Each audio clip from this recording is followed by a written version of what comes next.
Hello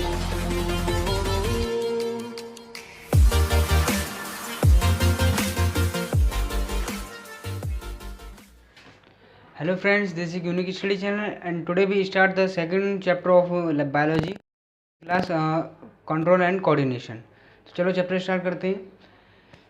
तो जैसा कि चैप्टर है कंट्रोल एंड कोऑर्डिनेशन, मतलब कि किसी भी चीज़ को कैसे कंट्रोल करना एंड उसको किस तरीके से कोऑर्डिनेशन करना। तो इसमें में हम पढ़ते हैं। तो इसमें सबसे पहला हमारा टॉपिक है नर्वस सिस्टम। नर्वस सिस्टम क्या है? It is the system of connecting tissues that receives stimulus and transits it to other part of body. It means that कि नर्वस सिस्टम, जैसे हमने लाइफ प्रोसेस में पढ़ा था डाइजेस्टिव सिस्टम, सर्कुलेटरी सिस्टम, इसी तरीके से हमारा इस चैप्टर में है नर्वस सिस्टम। नर्वस सिस्टम क्या है?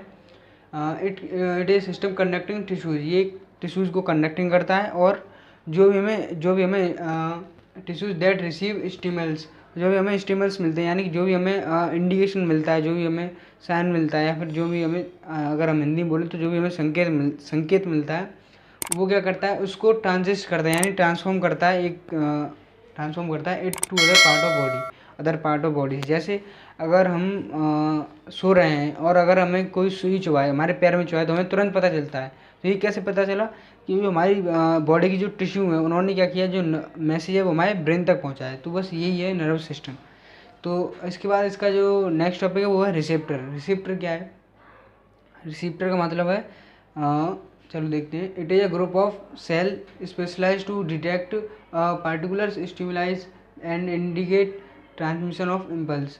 यानी कि रिसेप्टर का मतलब है कि ये कुछ एक स्पेशलिस्ट सेल्स का ग्रुप है जो क्या करती हैं, डिटेक्ट करती हैं पार्टिकुलर स्टिमुलाई, यानी एक पार्टिकुलर स्टिमुलाई को डिटेक्ट करती हैं। अब मान लो कि तुम्हारे पैर में सुई चुभी, तो तुम्हें पता कैसे चला कि हमारे लेफ्ट में चुभी है, राइट में चुभी है, पैर में ही चुभी, हाथ का क्यों नहीं पता चला?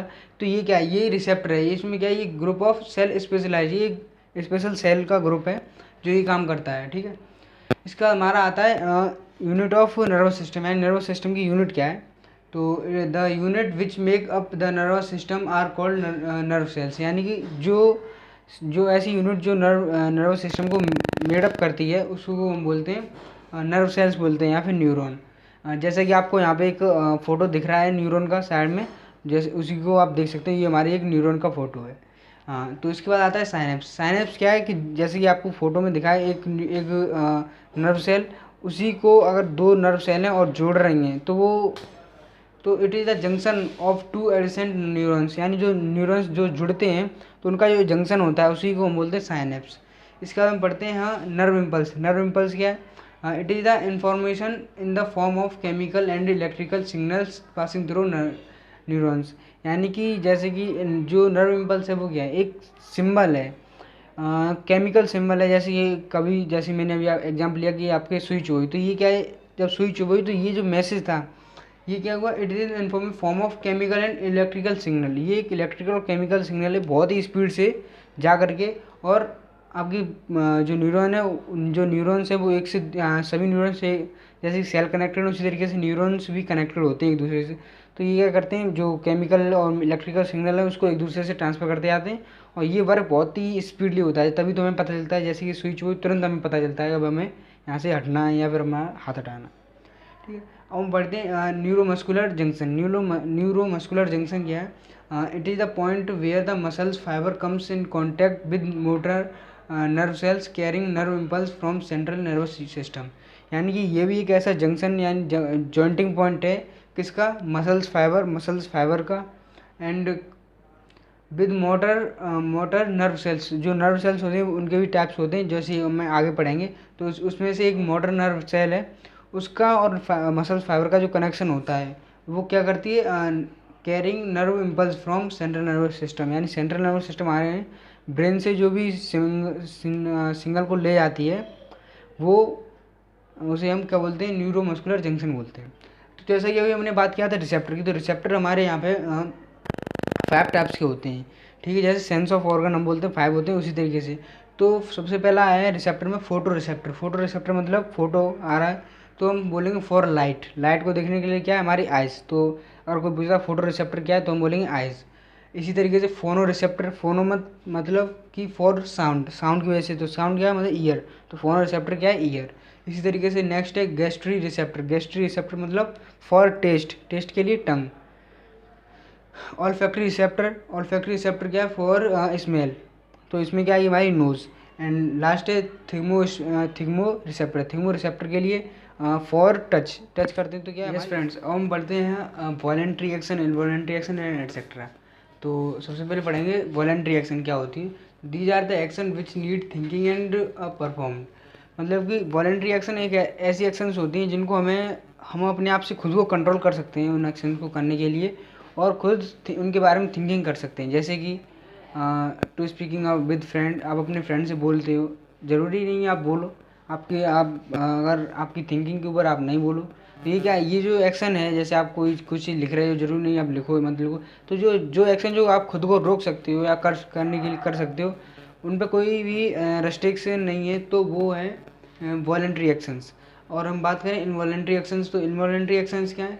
These are not under the control of will and of an individual. यानी कि ये जो किसी भी इंडिविजुअल की कंट्रोल में नहीं है कि वो उसे करना चाहे या नहीं करना चाहिए, ये एकदम ऑटोमेटिक होती है। जैसे कि स्नीजिंग यानी छींकना, ये सब जो भी स्वेलिंग, ये सब जो भी एक्शंस है, ये क्या है?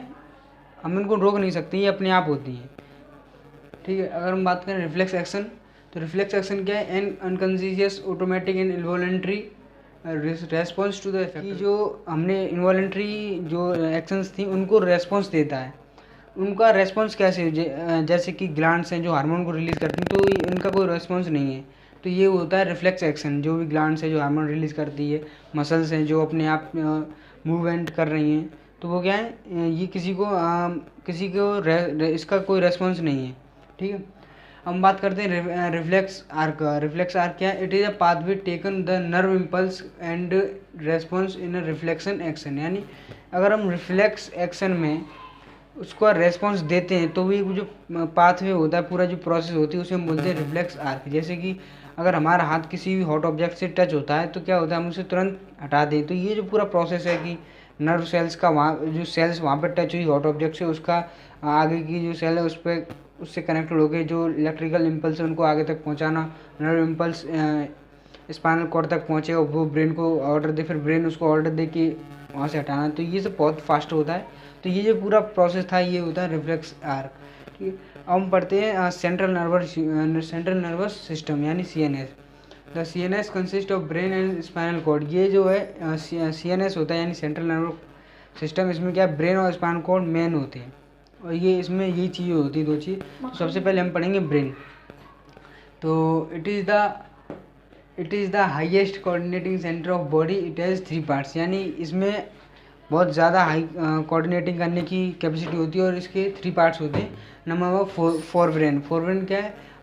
फोरब्रेन जो आगे का जो ब्रेन होता है उसे हम फोरब्रेन बोलते हैं, और इसमें क्या है? ये main thinking part of brain है, यानी इसमें सबसे ज़्यादा थिंकिंग होती है, और ये सबसे biggest part of the brain भी है। अब हम बात करते हैं मिड ब्रेन। मिड ब्रेन क्या है कि जो मिड ब्रेन है इसके कोई पार्ट्स नहीं है, और ये क्या करता है? ये फोरब्रेन और हिंड ब्रेन को कनेक्ट करने का काम करता है। तो और ये क्या करता है? जो हमारे रिफ्लेक्स आर्क के जो मूवमेंट थे उनको कंट्रोल करता है। ठीक है ना। और हिंड ब्रेन में पढ़ते हैं इट रेगुलेट द रेस्पायरेशन। ये हिंड ब्रेन इसके ये क्या करता है कि जो रेस्पायरेशन होता है उसको कंट्रोल करता है, रेगुलेट करता है, किस तरीके रेस्पायरेशन होना, कितना नहीं। एंड ये control the body and body movement and posture, और जो बॉडी के जो मूवमेंट होते हैं, पोस्चर होते हैं, उनको कंट्रोल करता है। तो ये तो था हमारा जो कंट्रोल एंड कोऑर्डिनेशन उसका लेक्चर 1। अब हम पढ़ेंगे स्पाइनल कॉर्ड और उसके आगे का जो प्लांट हार्मोन और ह्यूमन हार्मोन, लेक्चर 2।